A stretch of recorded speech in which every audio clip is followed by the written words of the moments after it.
That's great. I see we already have a couple of questions coming up in the chat, but I kind of want to touch on the background.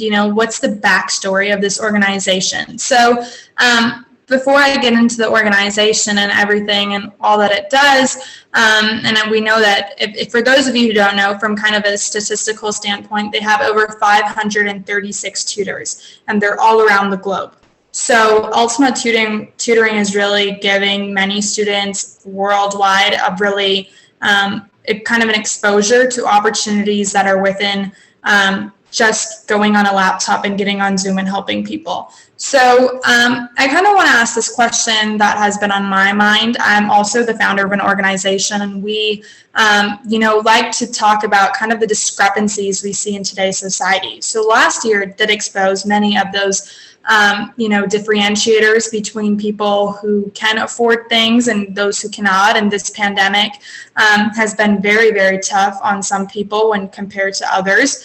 And I think that there were also some issues that had for a long time gone unforeseen and unnoticed. And I want to know, how has UltimaTutoring coped with this, and how did this inspire the initiation of this nonprofit? Because I know that you found this organization with Leah in June of 2020. And that was in the midst of all of this unraveling and all of us kind of understanding what was 2021 and 2022 going to look like, because 2020 just had such an impact. So how did this nonprofit go from here to here, and how are you guys kind of finding this journey virtually? Because that's what this organization is. It's through a virtual platform. So I would say that when we first started, we didn't anticipate to get so many students and tutors. And what really helped us was seeing the feedback from the students, especially from the parents too, because when we saw that we were helping out so many people and we saw that these students were improving, we thought, oh, okay, so we're doing something here. This is actually working. So step by step, we made sure to grow at a steady pace, because you don't want to go from 0 to 100 really, really fast, because that's how mistakes get made, and that's how things get messy and things fall apart. So what we do is we like to be very organized. We like to have spreadsheets planned out. We like to see how many people we have and how many tutors we have, how many students we have, how much money we have, because running an organization isn't free. You have to use softwares to book students and tutors. You have to manage emails. You have to communicate as well. That's very, very important. So I would say when we felt like we were ready to receive more tutors and students, we would market ourselves and advertise, especially on Instagram, because that's where we find a lot of tutors. And for students, a lot of our students come from other students. So if you have one customer that is happy and satisfied, then it's very likely that that customer will tell someone else, hey, come to this organization, it's going to help you. And that's how we get people. But it's very important that you know when to cap things off for a while, to make sure that everything is organized and everything is stable before you add more people. Absolutely. And I kind of want to elaborate on that in a sense. So you said that you had to, and I know this working for this organization, that you are on Zoom pretty much, once in a week. I teach 2 girls that are based off in Maryland, and they, we meet every Monday and we go through 2nd grade and 3rd grade English curriculum. And I want to know, from a communication standpoint, you have over 536 students that you are handling. You are the co-founder of this organization. In a sense, do you feel that the communication is a very integral role? Like, how do you even manage the amount of conversations that you have going on? Because somewhere or another, people need help. Yes, of course. So a lot of our students at first started from my family, because I have a very big family and we have a lot of children in second grade and third grade. And some of them are Chinese and they speak my language. So my cousin has also helped us because she knows software and she knows how to speak better Chinese than I do. And she communicates with the parents. She helps us out. So that's how we manage all of these emails and all of these parents that want to talk to us. And at first, we also have a call center. So if parents have any concerns, they can express their concerns to us through a call center. We also have an email just for questions.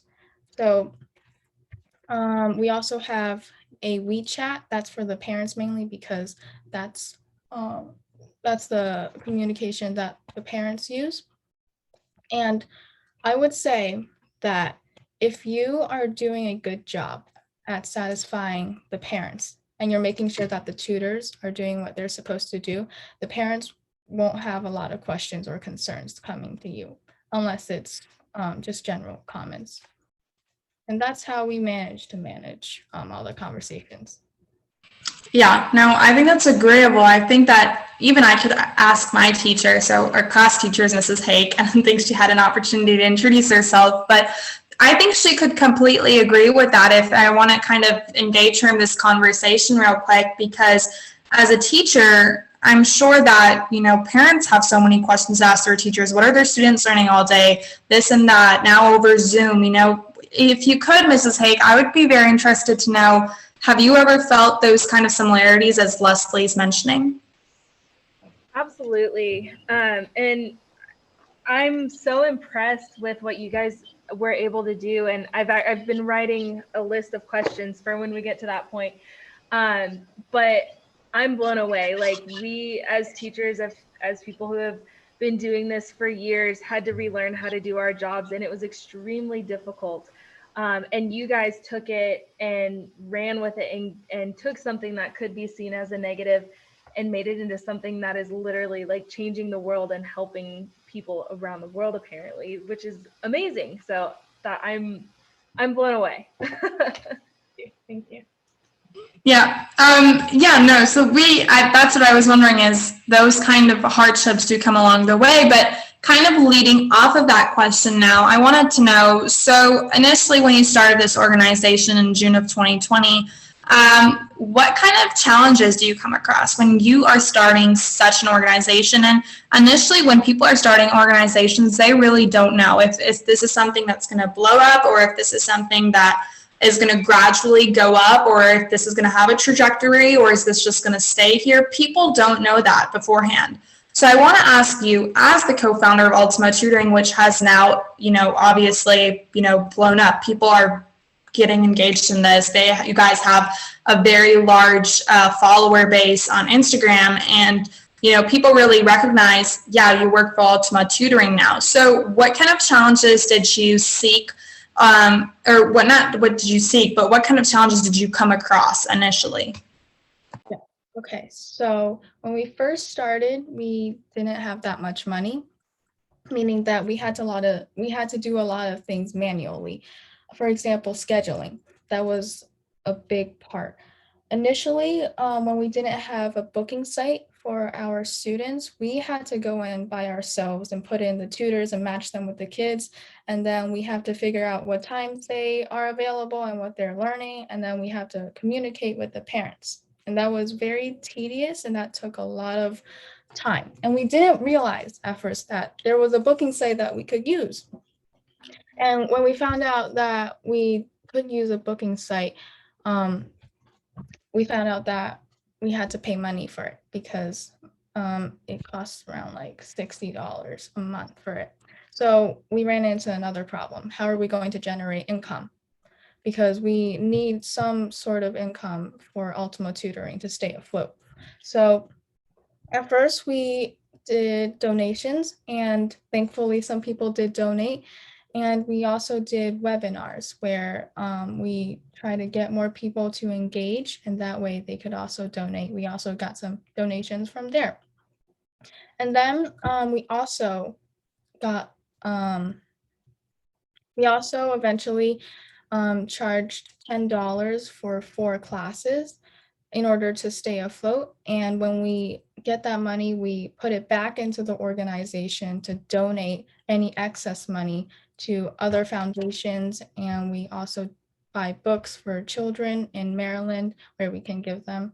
And we also use it to maintain our booking site. That's the most important thing. So in order for us to, control everything, make sure that everything is manageable, we have to spend some money to grow.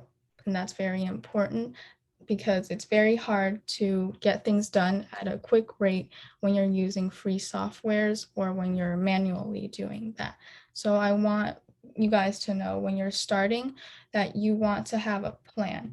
You want to definitely know if I'm going to do this, how much people will come in and how much money do I need for those people to stay? Because if you do something and then you have a bunch of people come in, they're gonna think, oh, well, this isn't that great. Like, I'm better off somewhere else. So that's why you need to have a very good plan about what you're going to do and how it's going to make people feel so they can tell other people to join.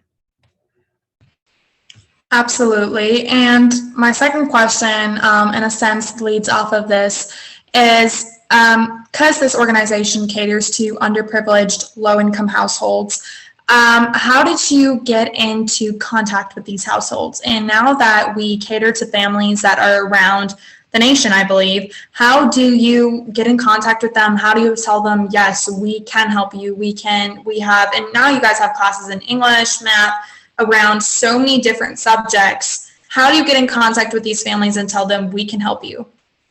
Okay, so we first started local, and my cousin helped us actually find a couple of underprivileged families. We started with 2.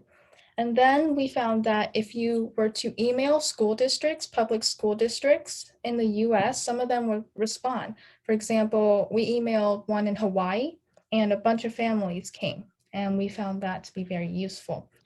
And once you have a good base and once people know what you do, they're going to spread the word, definitely, especially if it's not going to cost them too much and they're gaining something back.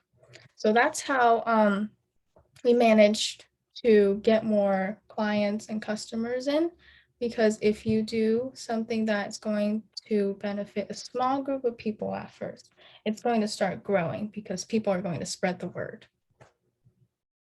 And it is word of mouth. I actually found out through one of my great friends, Meredith Casper, who is the outreach manager of UltimaTutoring, and she reached out to me one day and said, this organization is doing big things, and you don't have to be an experienced tutor. You don't have to want to go in the teaching profession. You don't have to have these prerequisites, but you can come and start teaching, because really that's why I have this amount of gratitude for you, especially Leslie, because you have this knack in you. You're trying to help people, and at the scale that UltimaTutoring is now at, it is absolutely commendable. So at this time, I feel like there's a lot of questions that my classmates have that they have put in the chat, and so I would love for them to just go ahead and ask you. So I will just call their name, and then they can go ahead and ask their question to you. All right. First question comes from Brianne. Does your organization receive like the free government grant that's given to nonprofit organizations? Yeah, so we are not an official nonprofit yet because in order to become an official nonprofit, there's a lot of paperwork that you have to go through, and you have to pay a fee to become a nonprofit. So we are, I would say, almost there, but not quite yet. Okay, thank you.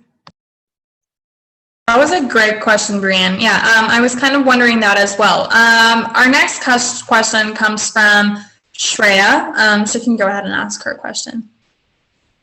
What goals or hopes do you currently have for the organization? So I want the organization to be manageable. That's first and foremost. And after that, I want us to grow more because I want us to help more people and reach out to more kids. And I also want us to donate funds, money, and books to underprivileged children. Yeah, I actually had a question building off of Shreya's question. When you did start this organization, I know that a lot of the tutors refer to these games that students can play during their, 1 hour or 1.5 hour session. And as someone who, tutors both the girls that I tutor, I usually refer to the lesson plans that you guys have originated on a Google Doc.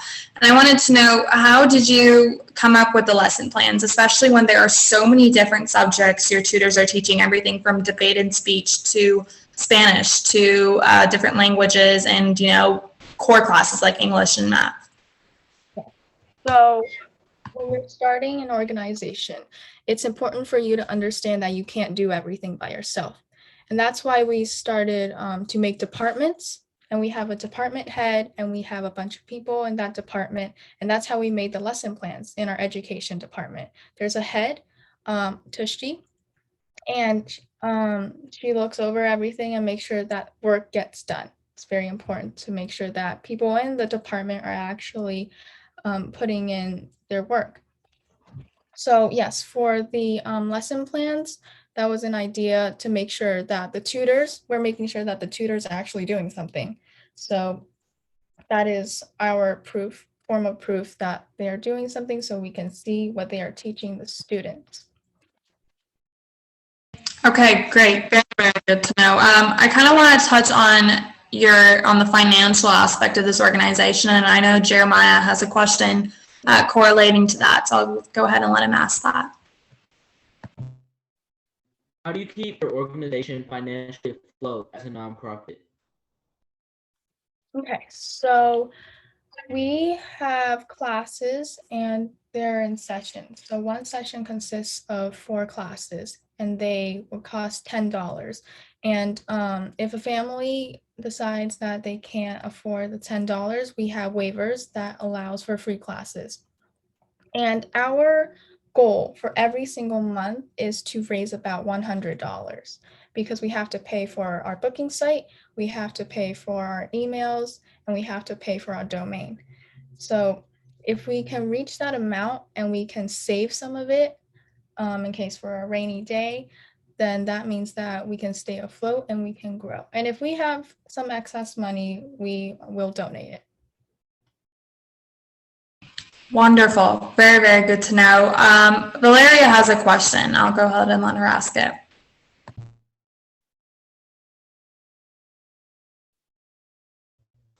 How do you keep students engaged over Zoom? I always forget if Valeria I think her internet connection may kind of overlap, so it's kind of hard to hear her, but I'll go ahead and ask her question. How do you get students engaged while teaching over Zoom? Yeah, that is very difficult sometimes. And what I suggest is to find out what the students like. If you can draw in the students with their interests, then they're more likely to pay attention and they find the material more interesting to learn instead of just showing a PowerPoint. They're going to get bored. Yeah, and as a tutor, actually, I could answer your question, Valeria. I think it is, in a sense, very hard to initially come to a kind of a consensus with them. Like, what am I even doing with you? We're over Zoom. We can't really talk to each other. I don't know you. I've never met you before in person. But still, I think virtually now more than ever, it's been kind of easier to build a connection because they know that they can't meet you in person. So when you ask them, like, how old are you? What grade are you in? What are your favorite activities? There is kind of a quick bond that you can make between them. And as you keep attending each session, I meet my 2 tuties every Monday. And now we are at the point where they tell me it's their birthday tomorrow, and we wish them a happy birthday before we end our call, and simple things like that add up. So it is never too late. I do want to put this in, never too late to start doing something like that. So it's interested, I would really, really be happy to get you guys and Leslie connected via email, via Slack, and please join this organization because they are doing wonderful things that can look good on your resume, but make you feel content as a human that you are doing something that is helping someone else. Just wanted to put that out there. At this time, Dia also had a question. Yeah. So, you kept on referring to this organization like during the pandemic, right? Because not many people can learn online, which is really hard. So, how will your organization still be able to flourish, after the pandemic is gone? Yeah. So I think that we will still be up once the pandemic is over because we see that we're helping out a lot of people and the people want to come into our organization. So if we have enough people and we have enough participants, then of course we're going to stay open, and we hope that one day we're going to become an official nonprofit as well. So as long as we have enough members, we'll definitely keep on going. Shalia had a question which was pretty basic, but I'll go ahead and mention the name of this organization is UltimaTutoring, and Leslie is the co-founder and vice president. Okay, Arushi also had a question. So I was gonna ask, do you guys teach over the summer, like help students over the summer when school is not in session? Yes, yes. And since school isn't in session, that's where a lot of students and tutors come in. So if you guys want to sign up during the summer, I can always put a link in the chat if any of you are interested. So I was currently on your page and I was signing up. I'm still in the process. So you guys take tutors any time of the year? Like, does it really matter if it's beginning of the session or beginning of summer? If it's during a session, then we might have you wait a little bit once the next session starts.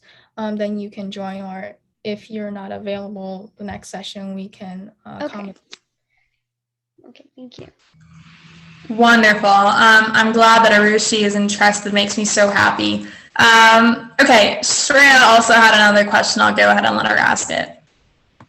So how has the organization overcome cultural or language barriers before, especially if you don't have a tutor that can relate to them? Yes. So luckily, most of our students can understand English, but some of our parents can't. And for us, I have a cousin that can speak Chinese, and we also had a tutor once. I think she tutored someone from Egypt.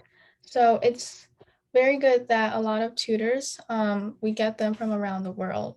So they can speak different languages, and some of them, they speak different languages at home, even if they live in the US. That is really, really informative. And I kind of wonder that because I know a lot of families don't speak English. English is not their first language. So how do you, in a sense, even from a communication standpoint, how do you reach out to them and tell them that, you're going to be helping their, student with so-and-so? How does that process look like? So we work with a bunch of people because obviously it is a lot of work for one person to handle, to reach out to everyone. So I would say in your family, that's a very good place to start, with your friends and family, especially if they know different languages and they know a bunch of people. So for me, I have a cousin who can speak Chinese very well, and she has her daughter has Chinese school. So that was very advantageous for us because we received a lot of kids from second grade to third grade that way. Wonderful. Mrs. Haak had a question, so I'll let her ask her question. All right. So one of mine, which, as a teacher, I've had a lot of people say, oh, why don't you go tutor? And I'm like, because I feel like I'm only an expert in what I teach. So how do you guys prepare for tutoring for topics that you don't consider yourself like an expert on? So for me personally, there were times where a tutor couldn't show up. So back then when we were starting, Leah and I would go and sub. And I would say that English isn't my best subject, but it was okay for us because the kids were in second grade or third grade. So we could, Okay. if we knew that we couldn't handle the material, we would definitely ask for another tutor to do it. So would you say that most of your clientele is like elementary age, or do you guys do a lot of high school? I would say most are from elementary school. Okay.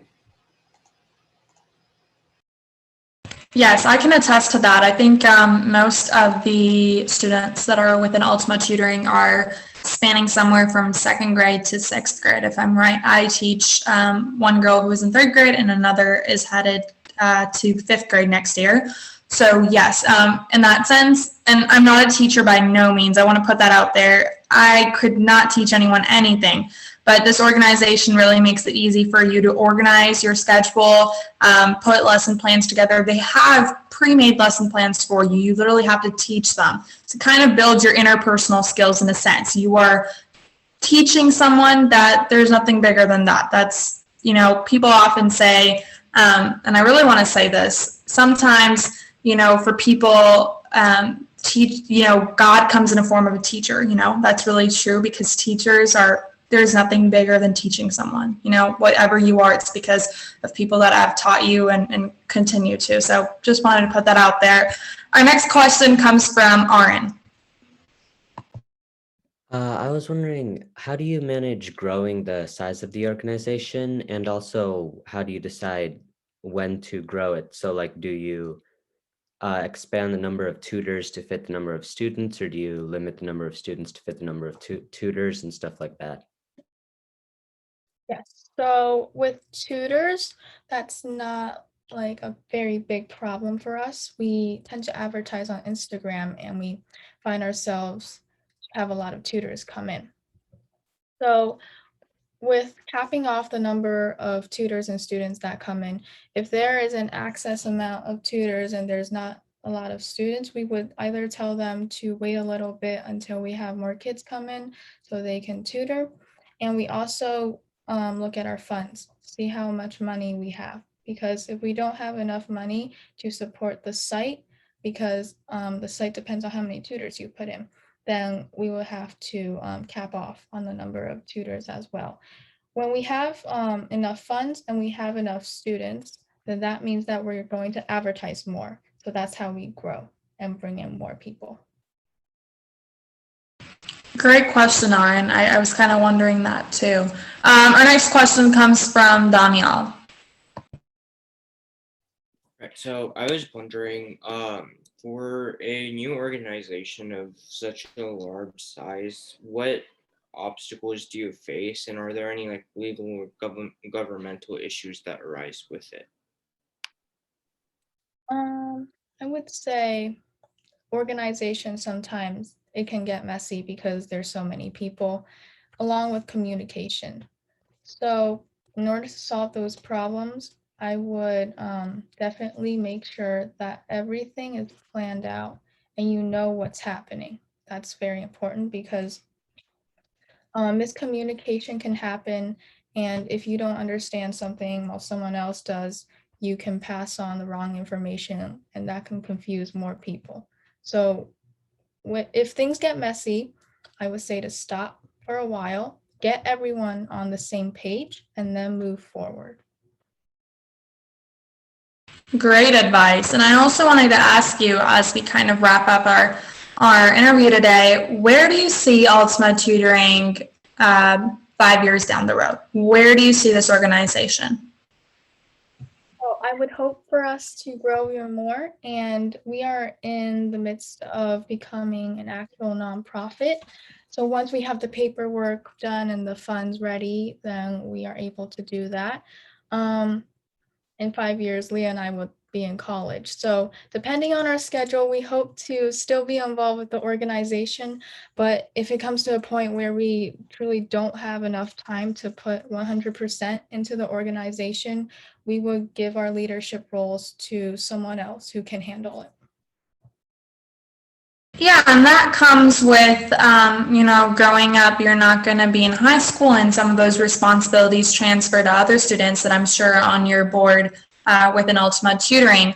Our last question comes from me on a personal level. Being the co-founder and vice president of this organization, what do you, aspire to be when you grow up? I mean, what are you planning to study in college? So I want to study pre-med because people, especially kids, mainly see that, oh, this is something special. I'm actually helping these people, and makes you feel good. So I wanted to be a pediatric ophthalmologist because I love to work with kids. I love to tutor the kids, and that's really what made me see that I will help people, and this would make a change in people's lives. What a great way to wrap up our session. I'm someone who is very, very attached to emotion, and that's very, very nice of you. I mean, you want to help children, and it's a great field to go into. So from our class and all of the Legans we wish you all the best in expanding this organization. We hope Ultima Tutoring goes even higher up the ladder. This organization is doing great things. As a tutor, I can tell you that I feel very, very happy every Monday morning when I wake up that I know that I'm going to teach someone in the afternoon that is not as privileged as me. So really, really, thank you so much for coming on here. I'm very, very happy that I reached out to you and, was able to bring you on. So thank you for coming, and I will be staying in touch with you. Right, of course. Thank you, everyone, for your questions. And if you do have any more questions, I can put in our email into the chat. Thank you so much. We appreciate you coming to talk to us. Of course. Thank you so much for having me.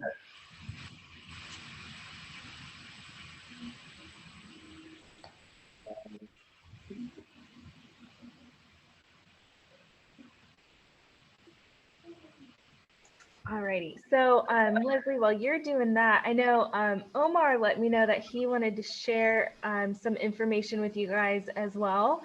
So while we're waiting, Omar, I'll let you go ahead and share your info.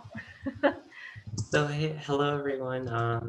I always also I agree with like what Leslie, what she does is she saves she helps with these underprivileged kids get tutoring, and I always have that like emotional connection with people that just do these things, and I think it's great and amazing what you're doing, Leslie. I actually really appreciate it because I think that is we need multiple organizations in the world. I think everyone can agree with that. We need multiple organizations in the world that help the underprivileged because we can always do more, but it's just great that we can expand like that. So I'm really glad that you do that.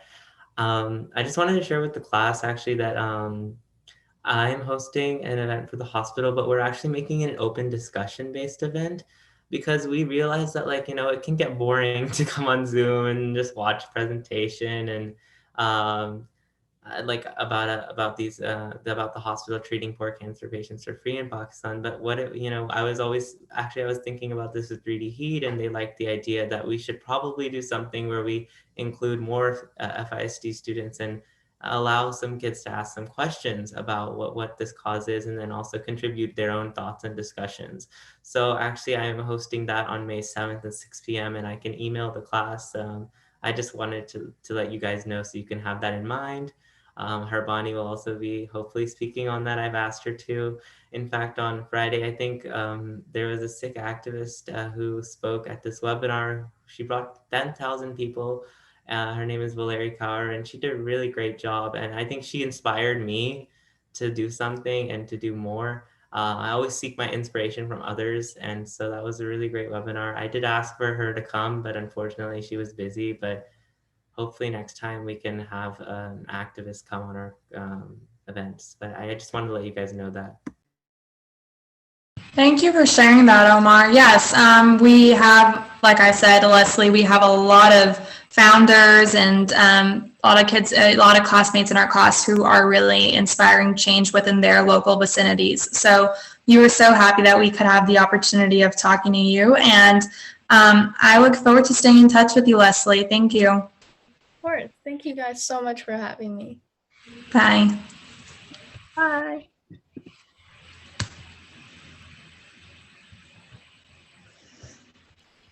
All right, Harbani, that was amazing. I love that, and I love that you're Yes, a part of that too. Yes, yeah, she is. I've never talked to her in person, so she was so sweet and so kind and so humble. I love talking to her. Yeah, I had no idea. That's really cool that it grew so much after like a short amount of time too. Yes, I was amazed when I was going through the website that they started this in June of 2020, and we are now in April of 2021, and they have over 536 tutors. So very commendable on her part and the founder as well. Yeah. All right. Well, as I said before, you guys, so we have about 30 minutes left. So, I mean, really the rest of this class is to let you guys finish up your speeches for your number 3 bill. I've had a few of you reach out to me if you missed like the second one, and I've gotten back to everybody that I've heard from. So other than that, this is our last one for Congress. Then we've got the test next class, but you guys have the study guide available. It's literally just any information from the Congress unit. So, I mean, you guys are, you read the whole handbook. So if you wanted to like go back and look at the reading guides, like the guided reading questions, that could definitely help if you want a little bit of a refresher. But other than that, that's all that I've got for you guys today. So you're welcome to stay on if you have questions or if you need help with anything. But if you are just working on your final speeches and putting that all together, you are welcome to leave the Zoom chat if you would like. So if you leave, I will see you Thursday.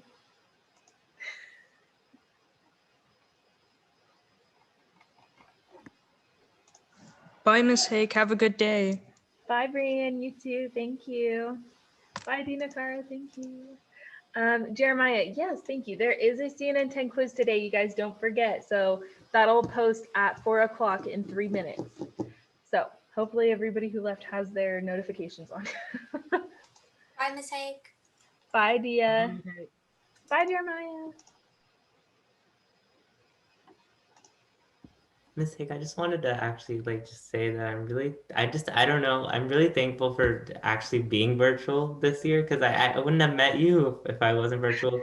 And then also I just feel like, I don't know, I don't think you only impact just one student or two students. I feel like it's honestly like you've caused this class to just, I feel like after like a while, I saw like a lot of people started to do their own things and do their own like Zoom stuff and try to promote their own causes they felt passionate about. So you've caused a chain reaction, and I think it's a really cool thing.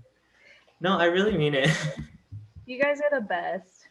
You guys are so supportive. Like your class alone is seriously like, I don't feel like I'm teaching when I have our class, and I feel bad. I love our class actually. I think that everyone has their own passions and they're just, I don't know, it feels like I've never had a class like this before in my life. I don't know. I feel like if you guys have something to say, like this is the class to say it, you know? Yeah, like, no, it's just you make the environment the one where we can talk. So that's really nice. You're so sweet. Harbani, I'll stop the recording.